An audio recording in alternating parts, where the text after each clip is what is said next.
श्रोता प्रेमियों, मैं राम सागर शास्त्री आप लोगों के समक्ष एक प्रसंग रखने जा रहा हूं। दृष्टांत मंजरी। एक बार एक पंडित जी ने भगवान शंकर को प्रसन्न किया। शंकर जी ने पंडित जी को एक शंख दिया और बोले, इस शंख से जो मांगोगे वह तुम्हें मिल जाएगा, परंतु पड़ोसी के यहाँ दूना हो जाएगा। बस यही बात उनको खटकने लगी कि पड़ोसी के यहाँ दूना हो जाएगा। गोस्वामी तुलसीदास जी ने मानस में लिखा है कि खलन हृदय अति ताप विषेखी, अजर ही सदा पर संपत्ति देखी। खलों के हृदय में बहुत बड़ी जलन होती है, वे पराई संपत्ति देखकर जलते हैं। इसलिए पंडित जी ने उस शंख से कुछ नहीं मांगा। एक बार जब काफी परेशान हो गए तो पंडितानी ने कहा, आप कहीं बाहर ही चले जाओ, आखिर इस तरह अपनी गुजर बसर कैसे हो सकती है। पंडित जी बाहर चले गए। पंडितानी ने शंख को धोकर पाटे पर रखा और बोली, हे शंखेश्वर महाराज, मेरा एक महल बन जाए। पंडितानी का एक महल बन गया। अब तो पड़ोसी के 2 महल बन गए। बोली, मेरे यहाँ 1 करोड़ की संपत्ति हो जाए, हो गई, परंतु पड़ोसी के यहाँ 2 करोड़ की संपत्ति हो गई। पंडित जी जब घर लौटकर आए, उन्होंने देखा कि मेरा 1 महल है, पड़ोसी के 2 महल हैं। उन्होंने पंडितानी को डांटा फटकारा कि मैंने तुम्हें रोका था कि शंख से कुछ नहीं मांगना, देखो पड़ोसी के यहाँ दूना हो गया है। अब तो ईर्ष्यावश पंडित जी ने शंख को धोकर पाटे पर रखा और बोले, हे शंखेश्वर महाराज, मेरा 1 पैर टूट जाए। पंडित जी का 1 पैर टूट गया, पड़ोसी के दोनों पैर टूट गए। पंडित जी बोले, अभी आनंद नहीं आया। हे शंखेश्वर महाराज, मेरी 1 आंख फूट जाए। पंडित जी की 1 आंख फूट गई, पड़ोसी की दोनों आंखें फूट गईं। पंडित जी बड़े प्रसन्न हुए। उन्होंने फिर कहा, हे शंखेश्वर महाराज, मेरे दरवाजे पर 1 कुआं खुद जाए। पंडित जी के दरवाजे पर 1 कुआं खुद गया, पड़ोसी के दरवाजे पर 2 कुएं खुद गए। आंखों से हीन होने के कारण पड़ोसी कुएं में गिर गया और उसकी मृत्यु हो गई। गोस्वामी तुलसीदास जी लिखते हैं कि जब काहू कहे देखहि विपत्ति, असुखी भय मानहु जग नृपति। खल दूसरे की विपत्ति को देखकर इस प्रकार प्रसन्न होते हैं जैसे उन्हें संसार की जागीर मिल गई हो। विद्वान कहते हैं, पड़ोसी से उतना ही प्रेम करो जितना तुम अपने आप से करते हो। अपने शत्रुओं के साथ तुम उतनी ही अच्छाई करो जितनी वे तुमसे नफरत करते हैं। एक बार की बात है, एक किसान अपने बालक और पत्नी सहित बैलगाड़ी में बैठकर ससुराल जा रहा था।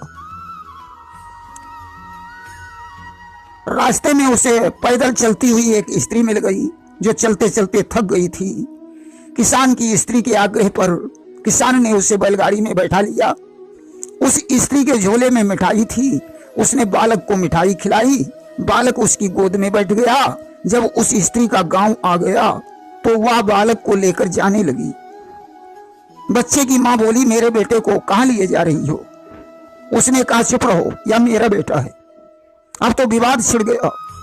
गांव के लोग जमा हो गए। दोनों औरतें रो रही थीं। दोनों यही कह रही थीं, यह मेरा बेटा है। यह खबर राजा के पास पहुंची। राजा ने उन्हें दरबार में बुलाया और कहा, जिसका बच्चा हो ईमानदारी से अपना ले लो, अन्यथा मैं इस बच्चे के 2 टुकड़े करके तुम दोनों को 1-1 टुकड़ा दे दूंगा। औरत बोली, राजन, मुझे आपका न्याय मंजूर है। राजा ने म्यान से तलवार निकाली। त्यों ही बच्चे की मां ने राजा का हाथ पकड़ लिया और बोली, राजन, यह बच्चा इसे ही दे दो, परंतु इसके 2 टुकड़े मत करो। यह अगर दुनिया में जिंदा रहेगा तो कभी न कभी मुझे देखने को मिल ही जाएगा। राजा ने कहा, देवी, यह तो मैं नाटक करके देख रहा था। एक मां अपने बच्चे को आंखों के सामने मरते हुए कैसे देख सकती है? यह स्त्री जो इस बच्चे के टुकड़े करवाना चाहती है, ये मां कैसे हो सकती है? जल्लादों को बुलाया और कहा, ले जाओ, इस दुष्टा को इसी समय फांसी पर लटका दो। किसान की स्त्री ने राजा से विनम्र निवेदन किया, राजन, मैं आपसे हाथ जोड़कर इस स्त्री के प्राणों की भीख मांगती हूं, इसे माफ कर दिया जाए। किसान की पत्नी के कहने पर राजा ने उस स्त्री को माफ कर दिया। एक बार दो व्यक्ति शादी पक्की कर रहे थे। लड़के वाला बोला, हमारा लड़का इतना सज्जन है कि सभी को एक नजर से देखता है। लड़की वाला बोला, हमारी लड़की इतनी कमेरी है कि बेचारी एक ही पैर से दौड़ती रहती है। अब तो लड़की की तारीफ सुनकर लड़का वाला प्रसन्न हुआ और लड़के की तारीफ सुनकर लड़की वाला प्रसन्न हो गया। शादी पक्की हो गई। चालाक दोनों थे। जब बारात आई तो लड़का काना था और लड़की लंगड़ी थी। अब तो दोनों लोग एक दूसरे से कुछ नहीं कह पाए। दोनों का विवाह संपन्न हो गया। एक बार दो व्यक्ति शादी पक्की कर रहे थे। लड़की वाला बोला, मेरी लड़की में इतनी सज्जनता है कि वह सभी को एक नजर से देखती है। लड़का वाला बोला, मेरा लड़का इतना कमेरा है कि वह एक पैर से ही दौड़ता रहता है। अब तो शादी पक्की हो गई। बारात आई। मंडप के नीचे बर को गोद में लेकर बैठा दिया गया। लड़का देखने में तो बहुत सुंदर था, परंतु एक पैर से लंगड़ा था। लड़की वाला लड़के को देखकर खुशी से झूम उठा। उसने कहा कि बर जीत लियो मेरी कहानी। लड़के वाला बोला, सुनो,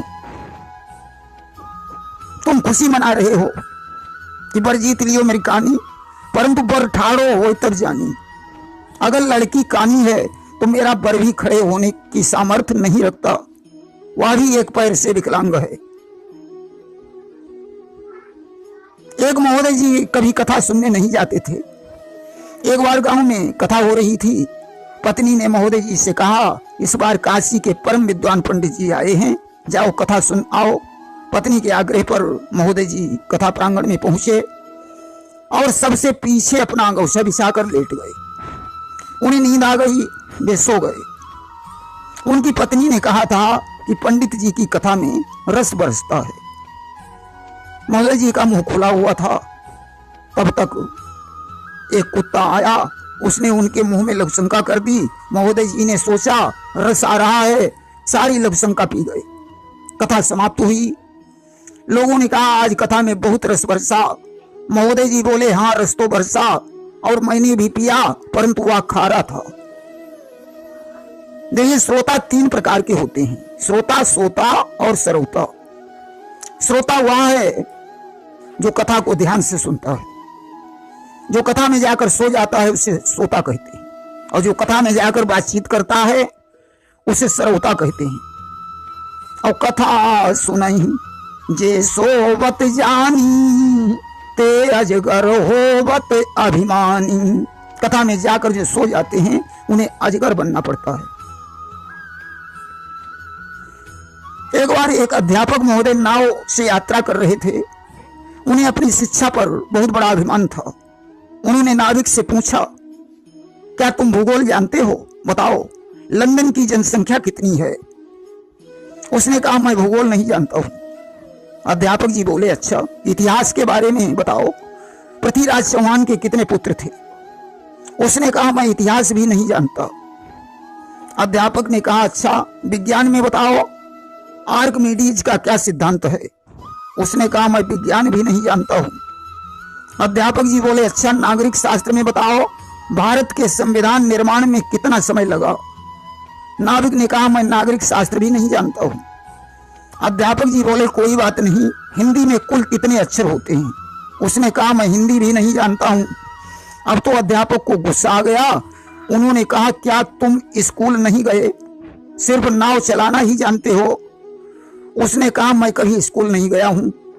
अध्यापक जी बोले, तब तो तुम्हारी आधी जिंदगी बेकार में चली गई। तब तक तूफान आ गया, नाव हिलने लगी। नाविक ने कहा, क्या आप तैरना जानते हैं? अध्यापक जी बोले, नहीं। नाविक ने कहा, तब तो तुम्हारी सारी जिंदगी इसी पानी में जाएगी। तूफान आ गया, नाव डूबने लगी। नाविक तैर कर पार हो गया। अध्यापक जी समुद्र में डूब गए। देखिए, कलाएं भिन्न भिन्न हैं, इन्हें सीखना पड़ता है। कलाएं सीखने के लिए पढ़ा लिखा होना ही जरूरी नहीं है। एक पंडित जी ने अपने पुत्र से कहा था कि करत करत अभ्यास ते जड़मति होत सुजान, रसरी आवत जात ते सिल पर पड़त निशान। इसलिए संस्कृत सीखने के लिए अभ्यास की जरूरत है। हर समय संस्कृत में ही बोला करो ताकि तुम्हें अच्छा अभ्यास हो जाए। अब तो लड़का हर बात को संस्कृत में ही बोलता रहता था। एक दिन की बात है, अंधेरी रात थी, पिता पुत्र दोनों कहीं से आ रहे थे, रास्ता दिखाई नहीं पड़ रहा था, अतः पंडित जी धोखे से कुएं में गिर गए। लड़के ने अंधेरे में एक आदमी को देखा तो संस्कृत में बोला, ऊपे पतितस्य मम पितुः निष्कर्धनम कुर्वन्तु। आदमी के कुछ समझ में नहीं आया, लड़का बार बार कह रहा था। अब वह बेचारा आदमी संस्कृत क्या जाने। पंडित जी कुएं के अंदर से बोले, क्या कर रहा है मूर्ख? उसने कहा, अभ्यास कर रहा हूं पिताजी। पिताजी बोले, यहां तो पानी में डुबकियां लग रही हैं और तुझे अपनी अभ्यास की सूझी है, उससे हिंदी में बोल। तब लड़का हिंदी में बोला, मेरे पिताजी कुएं में गिर गए हैं, उन्हें बाहर निकाल दो। अब आदमी की बात समझ में आई, उसने पंडित जी को कुएं से बाहर निकाल दिया, दोनों घर वापस लौट आए। शास्त्र में लिखा है, अपुत्रस्य गतिर् नास्ति, अपुत्र की गति नहीं होती है। एक ब्राह्मण पुत्रहीन होने के कारण पुत्र प्राप्ति के लिए हैरान था। उसने देवताओं की मनौती मानी, तीर्थाटन किया, बहुत से सिद्ध पुरुषों की सेवा की, ज्योतिषियों की शरण में गया, पूजा पाठ जाप करवाया, परिणाम कुछ नहीं निकला। अंत में उसे एक अघोरी मिल गया। अघोरी ने उसे भैरव का मंत्र दे दिया, किंतु पुत्र होने पर 5 शेर गौमांस मांगा। उसने भैरव की बात को स्वीकार कर लिया, पुत्र हुआ। अब तो वो बात को टालने लगा। जब भैरव कई बार गए, अंत में क्रोधित होकर बोले, या तो गौमांस दो, नहीं तो तुम्हारा पुत्र मर जाएगा। ब्राह्मण बोला, महाराज एक ब्राह्मण गाय का वध कैसे कर सकता है? वह तो गाय की पूजा करने का अधिकारी होता है। यदि लोग जान लेंगे तो मुझे गौ हत्यारा कहकर गांव से बाहर निकाल देंगे। भैरव ने कहा, सुनो, मैं तुम्हें एक उपाय बता रहा हूं। तुम्हारे गांव में जो सेठ जी रहते हैं, उनके घर में विवाह है। वह लड़की बेचकर धन लाया है, उसके यहां से 5 शेर अन्न मांग लाओ। वह अन्न गाय के मांस के बराबर होगा। पंडित जी सेठ जी के घर गए, 5 शेर अन्न मांग लाए, भैरव को दे दिया तो वह अन्न गौमांस बन गया। आज तो कन्या बेच कर लाए हुए पैसे का अन्न खाना गौमांस के समान है। इसीलिए कुछ लोग लड़कियों के घर खाना नहीं खाते हैं। गोस्वामी तुलसीदास जी ने मानस में एक चौपाई लिखी है कि खलहु करहीं भल पाई सुसंगु और मिटई न मलिन स्वभाव अभंगु। खल को चाहे जितना सत्संग करवाया जाए, परंतु उसका स्वभाव नहीं बदलता, जाता कभी स्वभाव न खल का। जैसे नीम के वृक्ष को भले ही शहद से सींचा जाए, परंतु उसकी कड़वाहट नहीं जाती है। एक बार एक जमींदार साहब अपने कुकर्मों के कारण कंगाल हो गए। भिक्षा मांगने का नंबर आ गया। आज तो महात्मा बनकर तुम्बे का कमंडल हाथ में लेकर भिक्षा मांगने के लिए एक सेठ जी के मकान पर पहुंचे। आवाज लगाई, भिक्षाम देहि। सेठ जी की पुत्री एक थाली में मटर लेकर आई। जब ही उसने बाबा जी के कमंडल में मटर डाली, कमंडल में खड़खड़ की आवाज हुई। बाबा जी ने डांट कर कहा, मूर्ख लड़की, संभाल कर डाल, अगर मेरा कमंडल फूट गया तो याद रख, बंदूकों पर बंदूकें चमकने लगेंगी। मैं ऐसा वैसा महात्मा नहीं हूं, मुझे लोग जमींदार कहते थे। तुलसीदास जी लिखते हैं कि भयदायक खल कहे प्रिय बानी और जिमी अकाल कहे फूल भवानी। खल की प्रियवाणी भी वैदायक होती है। एक गांव में एक कंजूस सेठ रहते थे। एक बार वो सेठानी के सहित प्रयागराज गए।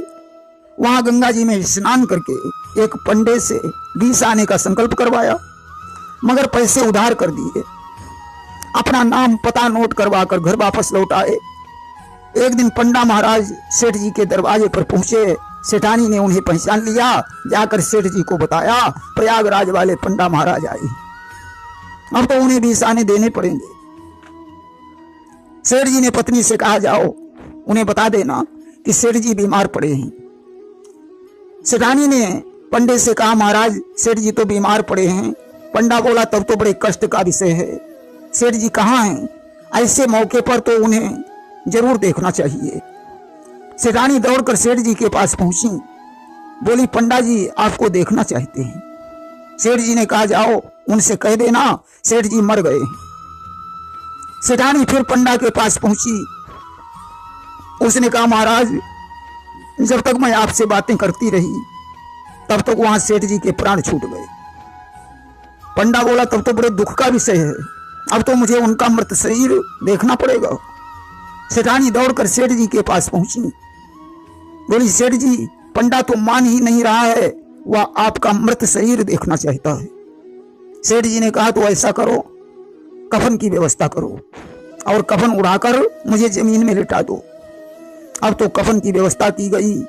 सेठ जी को उड़ाकर कस लिया गया। 4 लोगों ने कंधा लगाया, गंगा जी के तट पर पहुंचा दिया। पंडा ने अपने हाथों से चिता का निर्माण किया। सेठ जी को चिता पर लिटा दिया गया। आग लगाने का नंबर आ गया। पंडा ने कहा, सेठ जी अब भी हमारे बीच आने दे दो, अन्यथा स्वाहा होने का नंबर आ रहा है। सेठ जी बोले, महाराज मैं छोटा मोटा कंजूस नहीं हूं, मुझे महाकंजूस कहते हैं। भले ही आप मुझे जलाकर राख कर दो, परंतु मैं बीस आने नहीं दूंगा। पंडा जी ने कहा, कोई बात नहीं, मैं इतना निर्दयी नहीं हूं, जाओ मैं तुम्हारे 20 आने माफ करता हूं। सेठ जी को चिता से उतार कर बाहर कर दिया। पंडा जी प्रयागराज चले गए। सेठ जी अपने घर वापस लौट आए। प्रेम से बोलिए वृंदावन बिहारी लाल की जय।